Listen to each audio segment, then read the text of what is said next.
Ladies, gentlemen, and every magnificent thing between and outside, this is the Envoy of Kairos here for a special little surprise for you all. I am returning to Terraria for a new modded speed build series. As it's modded, well, as you can see, I have a lot more NPCs to work with here. In fact, there's only a few that I haven't managed to get already.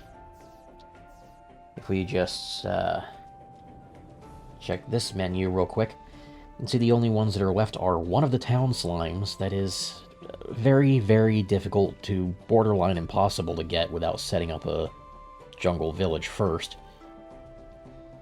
Then, of course, Santa only spawns in around Christmas, so not going to see him. And then, of course, the pets, which I didn't want to spawn in until I already had proper housing. But that's a lot of NPCs, including many of which are directly based on bosses. And that gives me a lot of opportunities for some great town builds. I've been looking forward to doing another potential speed build series on here. I considered also doing one with modded Minecraft, just showing off the construction of a new house, but all my favorite building mods that let me do things in the level of detail that I want to do seem to crash really often. Not only crash, but also have load errors that prevent me from using those maps for more than 2 or 3 loads at a time before everything collapses and stops functioning entirely, and I basically ended up wasting all of my time. So we're going to do this with Terraria, and I am very much looking forward to what's going to happen here. So, question is, how do we begin? Well, by deciding what village we're going to build first, and for that I've already got a randomization wheel set up. So, right here we have our wheel. As you can see, the options on the side are desert, jungle, tundra, hallowed, hell, underground, ocean, space, and graveyard. I do not have a forest biome option there, entirely because I frankly don't want to do the forest first. I need to clear some NPCs out of the middle of the map first before I can start trying to build anything there. There's also a good deal of terraforming I need to do, so I'm going to be recording that as well, but individually for each biome that I do it with. So, let's see what we're doing first.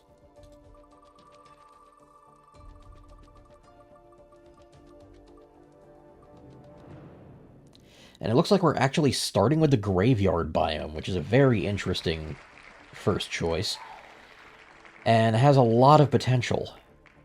So, where to set up the graveyard? It would obviously have to be in a fitting biome. I mean, I could set it up in a Crimson space, I could set it up in a Corruption space. Yes, I'm using mods that give me access to both on the same world. It's just more fun that way. But if I want to do a real interesting graveyard, putting it in the Crimson or Corruption would be pretty great. But NPCs won't really willingly stay in either of those, and it tends to lead to a good number of problems. Frankly, I'm going to end up cleaning up most of the remaining Corruption and Crimson in the process of building all of this. And there's one modded biome I might end up clearing out entirely as well. So, options for a good graveyard. Well, over here near the dungeon is definitely a good option. If I can just clean up that Crimson quick, and the remains of that meteorite impact, we'll be all set. Wow, it actually looks like 3 different meteorites have landed over there now. I'm going to have to place a ton of meteor blocks somewhere just to make sure another one doesn't spawn before it becomes a problem. There, thankfully playing with Fargo's mods and having the Builder's Soul makes placing all of this to prevent another meteor from falling very, very easy. So, now to get over to the dungeon. You might be wondering what NPCs I'm planning to use for this. So, I actually have a Word document set up explicitly to organize what NPCs are going to what towns. As you can see right here, the graveyard is going to be combined with a mushroom biome, although I'm thinking a little bit of overlap with some separation with the mushroom biome being partially underground. And it's going to have the Truffle, the Collector, Skeletron, the Dread Nautilus, and Pumpkin. As you noticed earlier, I have a lot of NPCs that are former bosses, and those three just fit kind of naturally into a graveyard biome. Now, the terraforming here is definitely going to be the most difficult part of the process, just figuring out how to shape the land for this town. Filling all these meteor holes is definitely going to be the first necessary part. I also feel like I need to get rid of this little ledge up here and smooth the area out just a little. But at the same time, leaving it a bit jagged might be better, so I could actually carve out the space underneath it and make it a little tiered. I definitely want to make sure that there's a nice pond over here to work with. Having some flat open space is definitely good, considering I do want to have a proper graveyard and room for, a church as one of the central buildings of it.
Okay, so I have completed the general terraforming for this. There's definitely going to be more stuff higher up and in the background that gets made yet, but I want to have the houses and general structure of everything secured before I do the rest of the terrain design.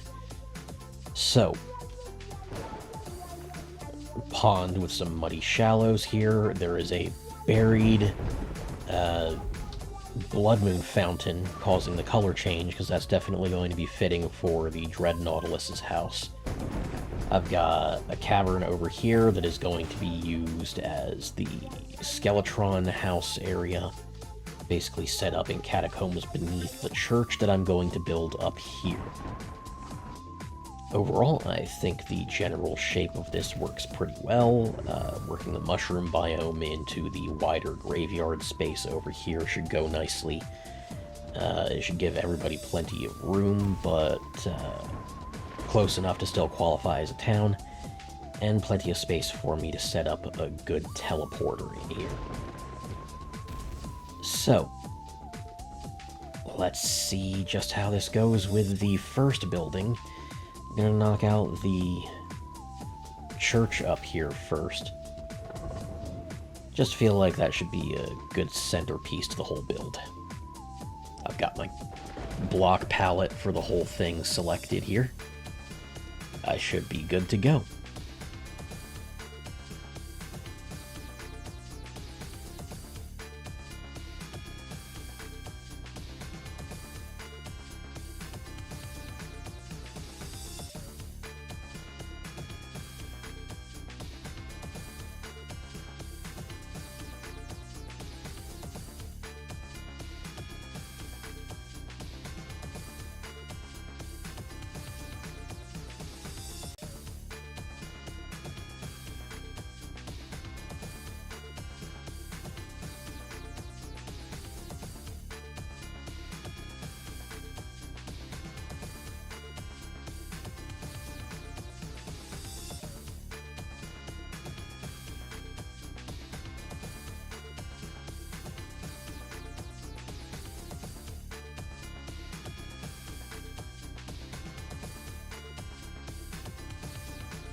Okay, so I ended up having a lot of time to record yesterday, and not much time to, well,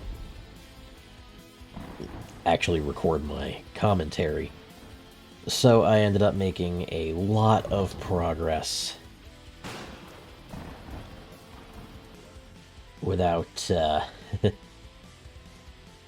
actually being able to talk about it. Where the hell did a ton of NPCs have just died and disappeared for some reason? Okay, well, I'll wait for the tax collector to respawn. Anyway, I just want to go over what I've built here, now that I can finally record my own audio again. So, the church, I think, turned out pretty good. Looks significantly gothic with the spiked roof, and the cross up top definitely feels big enough with 2 additional ones on the side spires. It feels like relatively classic Gothic architecture. I could go into a bit more detail potentially, but it would be a bit cluttering if you ask me. Biggest thing is over here I've got a small shack that the tax collector will actually live in, which is largely made up from one of the mod's furniture sets, the tattered furniture, which can be repaired, and I've used some repaired pieces down in the church there, particularly for the benches and tables. But I wanted to keep his own stuff rather worn down. He's a very frugal man, doesn't really like buying new stuff very often. So most of his stuff is incredibly worn down to the point there's even cobwebs built up on most of the furniture, including the bed. Of course, I have a echo block hidden teleporter, well, echo coating hidden teleporter that gets him between his house and the interior of the church, where he'll probably be spending most of his days. And to make the room small enough to actually stay in, I have echo-coated platforms up here. None of the NPCs can really jump, so it's not going to be relevant to any of them. As for the interior, you might notice that the stained glass is obviously set up in reference to the pillars, and then, of course, the earth as a whole, and the moon over the front of it. Up here, I've used marble blocks to create this huge brass bell and painted it brown, because the copper material pattern just doesn't, the texture just doesn't look good for it. Marble was the best fitting thing I could find, really. Wish I could have found something better, but no luck. And down here, we have Skeletron's house, obviously built into the catacombs beneath the church. You can see that the end of the walkway leading down is one of his big-ass hands. We have the skull itself here, with the interior of the skull being used as the bathroom. Of course, I have another hidden blood moon fountain right over here. And then, of course, down here, the bedroom space. I just had to use the flesh bed furniture for basically the tongue inside the skull. Just worked out way too well. And then, of course, got a bunch of scattered bone rubble. And a bunch of lost souls gathered here around this skull campfire. Made the background into largely an empty abyss, adds to the creep factor of it. Overall, I think that turned out pretty well. And then, of course, over here,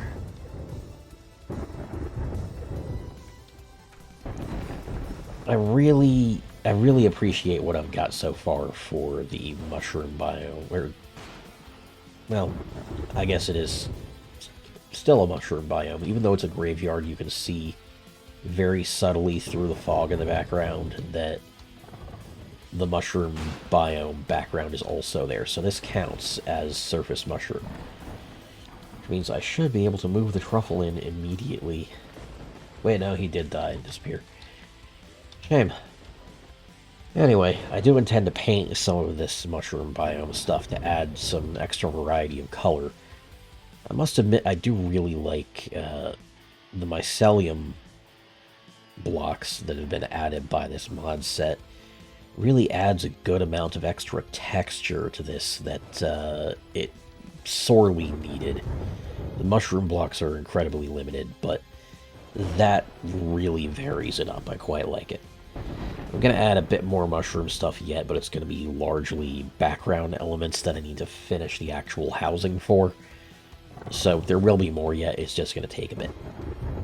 And then after that, I need to finish making the graveyard with background hills and tiers to it, and of course the grave pylon, because I do have the pylonaria mod, well, the extra pylons mod. And I've already gotten a grave pylon research, so I'll be putting that over here in the center of it all. And then, of course, I have one more house to build over here, and that would be the Dread Nautiluses, which, that's going to be a little tricky.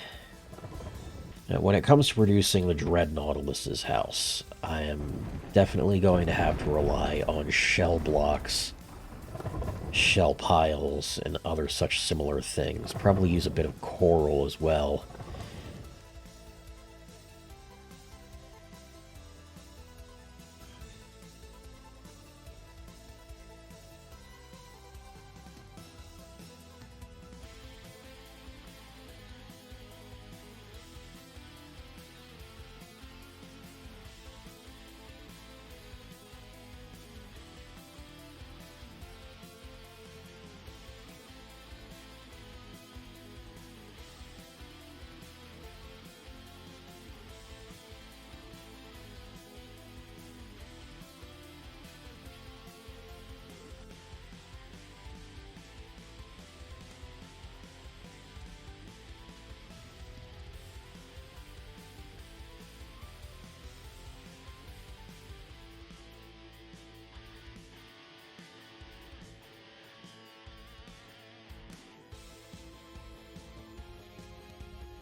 Well, on the far tail end of construction here, after I already recorded one version of a full review of everything I've done here, I realized there was one NPC I forgot, so now I need to figure out how to fit the Pumpkin in here.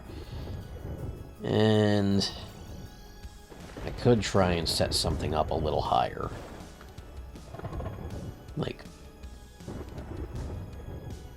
but the problem with that is I really want to work with a classic pumpkin patch for him, which can't really be done at greater heights. So, I'm gonna have to try something here. And I think I actually have a pretty solid idea.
Okay, so construction here is done. Let's take it from the top. Over here we have the church still. For some reason the Goblin Tinkerer has moved in, but, you know, I'll have his house done eventually when I get to the snow biome.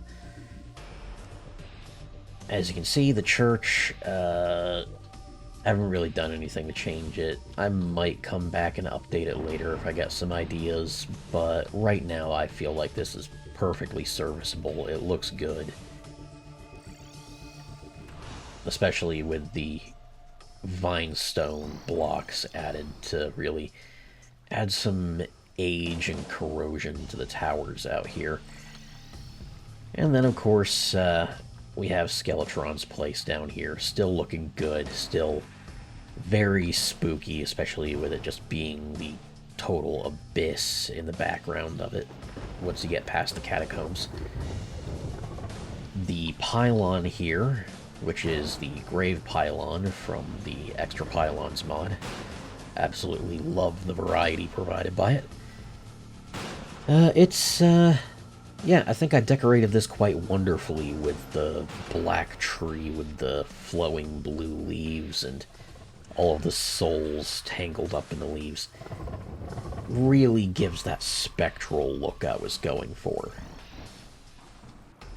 The mausoleum is simple, but serviceable. Then there's the mushroom house. Haven't really done anything to change that. I debated adding different colors to it, but honestly, with the faded colors of the graveyard biome, I don't think it would make that much of a difference, and the blue just looks good in contrast with all of the blacks, grays, and reds in this area.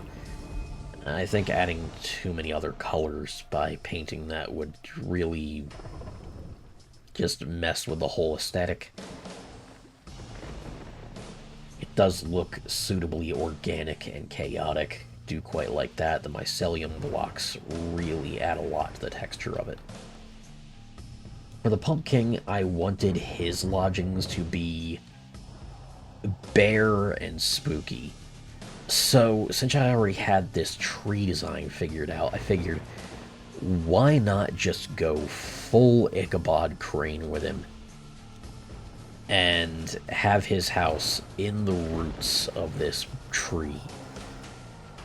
And using the Blood Moon Fountain and some water droppers, it just looks like there's blood coming from the roots, which You know, if you've seen that old Headless Horseman movie from the early 2000s, that's definitely an excellent throwback to that magnificent film.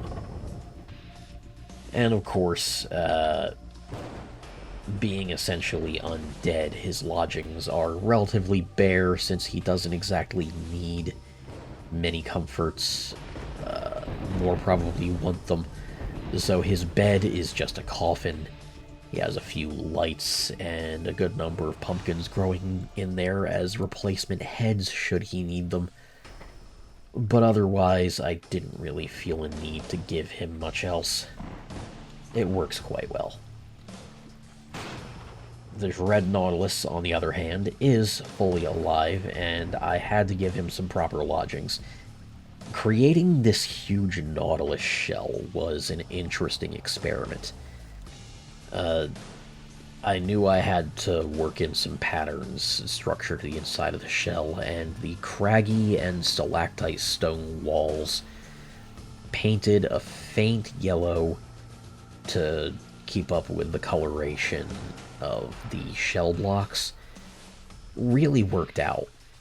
And then, of course, there's the stained red glass spiral going right through it. Really adds a good splash of color and texture, and the pattern's quite nice. Then, of course, for the interior of it, I used the driftwood blocks from one of these mods for the oceanic look, but also still very worn down. I feel like it's just a perfect fit. The driftwood furniture looks excellent in here. And then, of course, from one of the furniture mods, I had a lot of hanging fish I could set up. Being a living humanoid nautilus creature, they would probably have a mostly aquatic diet. So all of those fish sitting there ready to butcher just suits him just fine. For some extra stylization, I took the coral reef blocks, painted them red and bloody, and it just looks a little haunting, and that's exactly what I wanted. Backed with a bit more of that stained glass, it looks quite nice. And then, of course, it's all situated over the blood pond I prepared here with some extra shell blocks scattered about. The background hills and fencing looks quite nice. It all comes together very smoothly. Overall, I'm very satisfied with how this graveyard biome has turned out. And that just leaves the question of, what biome am I doing next? Well, I guess we'll be deciding that when I spin the wheel at the start of the next episode. For now, this is the Envoy of Kairos signing out. And I'll see you all again next time when I get to the next biome and something much more colorful, surely. Thanks for watching, guys. Don't forget to like, comment, and subscribe. And I'll see you all again on the next video.